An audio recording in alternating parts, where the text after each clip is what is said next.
পোস্তর বড়ার ঝাল এতটাই ভালো খেতে হয় যে এক থালা ভাত কিন্তু এটা দিয়েই খাওয়া হয়ে যায়। এই পোস্তর বড়াটা বানানো খুব সোজা আর খেতে হয় দুর্দান্ত। আমি এটা কি করে বানাচ্ছি চলুন দেখে নেবেন।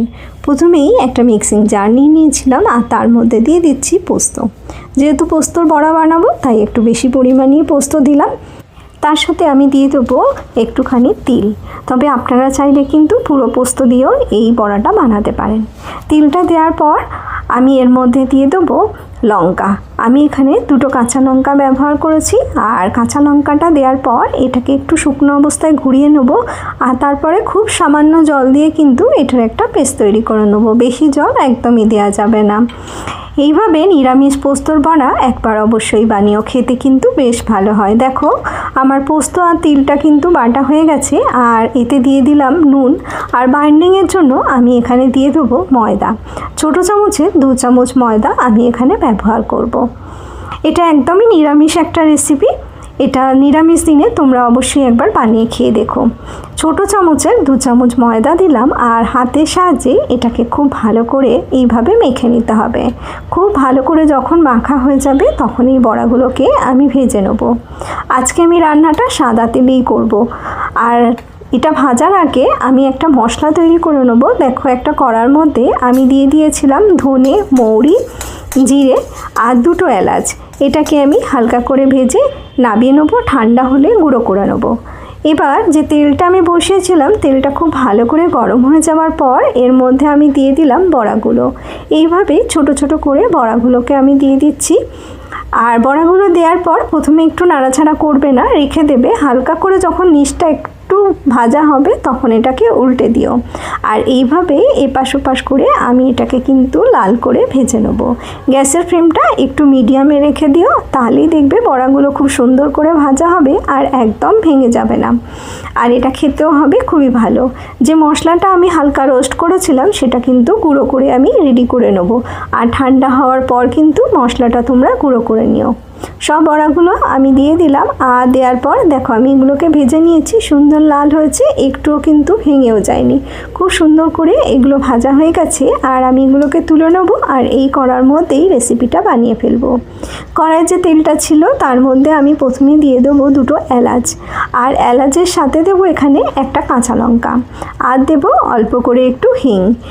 এই রান্নায় হিং আর কাঁচা লঙ্কা আর গরম মশলার যে ফোড়নটা দিলাম তার জন্য কিন্তু খুব সুন্দর একটা গন্ধ আসবে আর রেসিপিটা খেতেও কিন্তু বেশ ভালো হবে। আমি প্রথমে একটু নেড়ে নিলাম কাঁচা লঙ্কা আর এলাচটাকে, তারপরে এতে দিয়ে দিলাম হিং। হিংটা দেওয়ার পর একটু নাড়াচাড়া করে নেবো, তবে খেয়াল রেখো যেন পুড়ে না যায়, তাই গ্যাসের ফ্লেমটা কিন্তু মিডিয়ামেই রেখে দিও।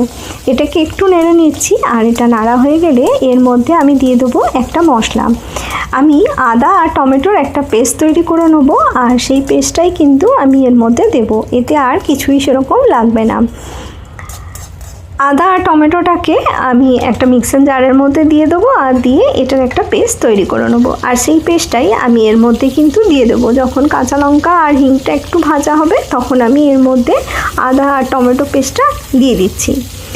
আর আদা আর টমেটো পেস্টটা দেওয়ার পর এটাকে কিন্তু একটু ভালো করে নাড়াচাড়া করতে হবে, মানে মশলাটাকে ভালো করে কষাতে হবে। দেখো এটাকে আমি নেড়ে নিচ্ছি আর একটুখানি নাড়াচাড়া করার পর এর মধ্যে আমি শুকনো উপকরণ মিশিয়ে দেবো। প্রথমেই দিয়ে দেবো পরিমাণ মতন এখানে নুন। নুনটা আগে পরিমাণ মতন দিয়ে দেবো, নুনের সাথে সাথে দিয়ে দেবো আমি এখানে হলুদ গুঁড়ো।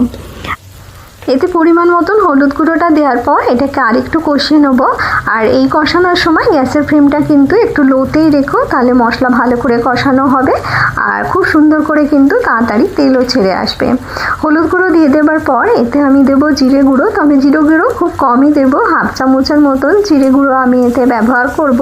আর জিরে গুঁড়োটা দেওয়া হয়ে যাওয়ার পরও একটু ভালো করে মিশিয়ে নেবো। এটা ভালো করে মেশানো হয়ে যাবার পর আমি এর মধ্যে কিন্তু দিয়ে দিয়েছিলাম কয়েক দানা চিনি আর যেহেতু নিরামিষ রান্না তাই একটু চিনি দিলে খেতে ভালো লাগে, তাই অল্প করে একটু চিনি ব্যবহার করলাম, তবে তোমরা চাইলে এটা নাও দিতে পারো। দিয়ে এটাকে আমি আবারও ভালো করে মিশিয়ে নিচ্ছি। আর এতে যে জিরে গুঁড়োটা আমি ব্যবহার করব সেটা কিন্তু হাফ চামচ কম করেই ব্যবহার করব। আর জিরে গুঁড়ো দেওয়ার পর একটু নেড়ে নেবো। দেখো এখনই কিন্তু খুব সুন্দর এটা থেকে তেল ছাড়তে শুরু করে দিয়েছে। আর আমি এখানে একদম ছোট চামচের 1 চামচের মতন জিরে গুঁড়ো এতে ব্যবহার করলাম।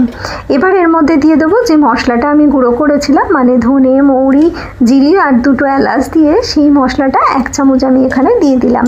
প্রথমে 1 চামচ দিয়ে এটাকে ভালো করে কষিয়ে নেবো। আর অল্প একটু আমি রেখে দিয়েছিলাম, যেটা আমি একদম লাস্টে দেবো। একদম শেষে যদি আমরা মশলাটা দিই অল্প করে, তাহলে কিন্তু খেতে অনেক বেশি ভালো হয়। আর দেখো একদম তেল ছেড়ে এসছে, আমার মশলা কিন্তু একদম কষানো হয়ে গেছে। এই পর্যায়ে আমি কিন্তু এতে জল অ্যাড করে দেবো। জলটা একটু বেশি দেবো, কারণ বড়া তো একটু জল টানবে, তার জন্য অল্প একটু জল বেশি দেবো। আর জলটা দেওয়ার পর খুব ভালো করে এটাকে আমি মিশিয়ে দেবো। আর দিয়ে গ্যাসের ফ্লেমটা কিন্তু আমি বাড়িয়ে দেবো। গ্যাসের ফ্লেমটা বাড়িয়ে দেবো যাতে এটা খুব ভালো করে ফুটে যায়। এটা 1 মিনিটের মতন একটু ভালো করে ফুটিয়ে নেবো। যখন ভালো করে ফোটানো হয়ে যাবে তখন এর মধ্যে কিন্তু বড়াগুলো দিয়ে দেবো। আর বড়াগুলো দেওয়ার পর খুব একটা আমি নাড়াচাড়া করব না, একবার এপাশ ওপাশ করে দেবো। আর করার পর কিন্তু এটাকে আমি অল্প একটু ঢাকা দিয়ে দেবো। আর ঢাকা দিয়ে দেওয়ার আগে এটাকে আমি হালকা করে একটু নেড়ে নিচ্ছি। আর নেড়ে নেওয়ার পর এর মধ্যে আমি দিয়ে দেবো নিরামিষ রান্না, তাই আমি এতে দিয়ে দেবো অল্প করে একটু ঘি। আর যে মশলাটা আমি গুঁড়ো করেছিলাম, বলেছিলাম একদম শেষে দেবো, সেই মশলাটা আমার একটু রয়ে গিয়েছিল, সেটা আমি এর মধ্যে দিয়ে দেবো। আর এটা ঢাকা দিয়ে খুব একটা রান্না করার দরকার নেই, আমি একটু নেড়ে নেবো মাঝখানে। নেড়ে নিয়ে এটাকে আমি ঢাকা দিয়ে রেখে দেবো 1-2 মিনিটের মতন। আর তারপরে গ্যাসের ফ্লেমটা বন্ধ করে আমি একদম স্ট্যান্ডিং টাইমে রেখে দেবো। আর 10 মিনিট স্ট্যান্ডিং টাইমে রাখার পরেই দেখবে রেসিপিটা কিন্তু আমার একদম রেডি হয়ে গেছে। মশলাটা আমি মিশিয়ে দিলাম। আর একদম শেষে কিন্তু ঘিটা দিয়ে দিও। ঘিটা দিলে এটা কিন্তু খেতে বেশ ভালো হয়।